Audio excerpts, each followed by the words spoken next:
ഇരമ്യ പ്രവാചകന്റെ പുസ്തകം 16-ാം അധ്യായം. യഹോവയുടെ അരുളപ്പാട് എനിക്കുണ്ടായതെന്തെന്നാൽ, ഈ സ്ഥലത്ത് നീ ഭാര്യയെ പരിഗ്രഹിക്കരുത്, നിനക്ക് പുത്രന്മാരും പുത്രിമാരും ഉണ്ടാകുകയും അരുത്. ഈ സ്ഥലത്ത് ജനിക്കുന്ന പുത്രന്മാരെയും പുത്രിമാരെയും കുറിച്ചും ഈ ദേശത്ത് അവരെ പ്രസവിക്കുന്ന അമ്മമാരെ കുറിച്ചും അവരെ ജനിപ്പിക്കുന്ന അപ്പന്മാരെ കുറിച്ചും യഹോവ ഇപ്രകാരം അരുളി ചെയ്യുന്നു: അവർ കൊടിയ വ്യാധികളാൽ മരിക്കും. ആരും അവരെക്കുറിച്ച് വിലാപം കഴിക്കുകയോ അവരെ കുഴിച്ചിടുകയോ ചെയ്യാതെ അവർ നിലത്തിന് വളമായി കിടക്കും. വാളാലും ക്ഷാമത്താലും അവർ മുടിഞ്ഞു പോകും. അവരുടെ ശവങ്ങൾ ആകാശത്തിലെ പക്ഷികൾക്കും കാട്ടിലെ മൃഗങ്ങൾക്കും ഇരയായിത്തീരും.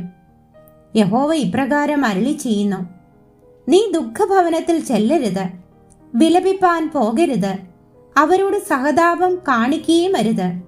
ഞാൻ എൻ്റെ സമാധാനവും ദയയും കരുണയും ഈ ജനത്തിൽ നിന്ന് നീക്കിക്കളഞ്ഞു എന്ന് യഹോവയുടെ അരുളപ്പാട്. വലിയവരും ചെറിയവരും ഈ ദേശത്ത് മരിക്കും. ആരും അവരെ കുഴിച്ചിടുകയില്ല, അവരെക്കുറിച്ച് വിലാപം കഴിക്കുകയില്ല, അവരുടെ നിമിത്തം മുറിവേൽപ്പിക്കുകയില്ല, മുൻകഷണ്ടി ഉണ്ടാക്കുകയുമില്ല. മരിച്ചവനെക്കുറിച്ച് അവരെ ആശ്വസിപ്പിക്കേണ്ടതിന് ആരും വിലാപത്തിങ്കൽ അവർക്ക് അപ്പം നുറുക്കി കൊടുക്കുകയില്ല. അപ്പനെ ചൊല്ലിയോ അമ്മയെ ചൊല്ലിയോ ആരും അവർക്ക് ആശ്വാസത്തിന്റെ പാനപാത്രം കുടിപ്പാൻ കൊടുക്കുകയുമില്ല. അവരോടുകൂടി ഇരുന്ന് ഭക്ഷിപ്പാനും പാനം ചെയ്യുവാനും നീ വിരുന്ന് വീട്ടിലേക്ക് പോകരുത്.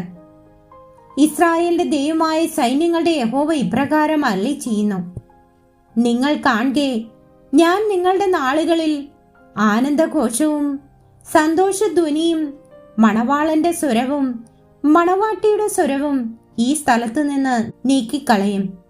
നീ ഈ വചനങ്ങളെയൊക്കെയും ഈ ജനത്തോട് അറിയിക്കുമ്പോഴും യഹോവ ഞങ്ങൾക്ക് വിരോധമായി ഈ വലിയ അനർത്ഥമൊക്കെയും കൽപ്പിച്ചതെന്ത്? ഞങ്ങളുടെ അകൃത്യം എന്ത്?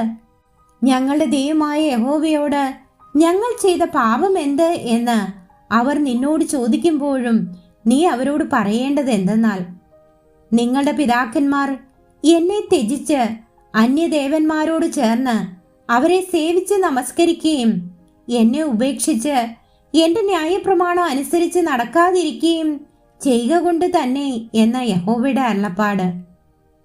നിങ്ങളോ നിങ്ങളുടെ പിതാക്കന്മാരെക്കാൾ അധികം ദോഷം ചെയ്തിരിക്കുന്നു. നിങ്ങൾ ഓരോരുത്തരും എൻ്റെ വാക്ക് കേൾക്കാതെ താന്താന്റെ ദുഷ്ടഹൃദയത്തിലെ ശാഠ്യം അനുസരിച്ച് നടക്കുന്നു.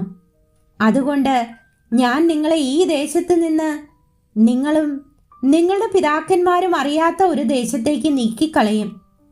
അവിടെ നിങ്ങൾ രാവും പകലും അന്യദേവന്മാരെ സേവിക്കും. അവിടെ ഞാൻ നിങ്ങൾക്ക് കൃപ കാണിക്കുകയുമില്ല.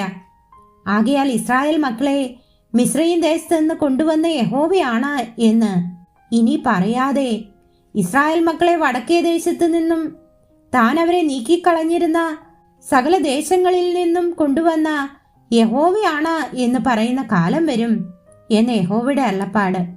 ഞാൻ അവരുടെ പിതാക്കന്മാർക്ക് കൊടുത്ത ദേശത്തിലേക്ക് ഞാൻ അവരെ വീണ്ടും കൊണ്ടുവരും.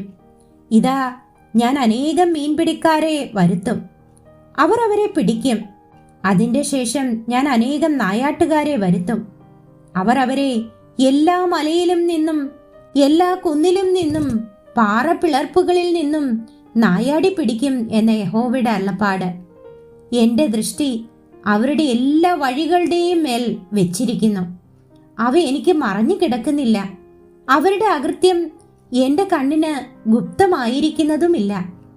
അവർ എൻ്റെ ദേശത്തെ തങ്ങളുടെ മ്ലേച്ഛ വിഗ്രഹങ്ങളാൽ മലിനമാക്കി എൻ്റെ അവകാശത്തെ തങ്ങളുടെ അറപ്പുകളെ കൊണ്ട് നിറച്ചിരിക്കിയാൽ ഞാൻ ഒന്നാമത് അവരുടെ അകൃത്യത്തിനും അവരുടെ പാപത്തിനും ഇരട്ടിച്ച് പകരം ചെയ്യും.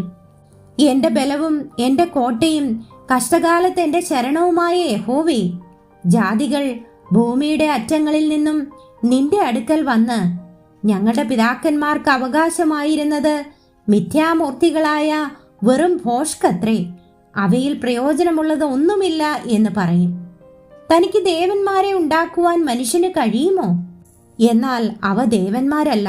ആകയാൽ ഞാൻ ഈ പ്രാവശ്യം അവരെ ഒന്ന് പഠിപ്പിക്കും. എൻ്റെ കൈയും എന്റെ ബലവും ഞാൻ അവരെ ഒന്ന് അനുഭവിപ്പിക്കും.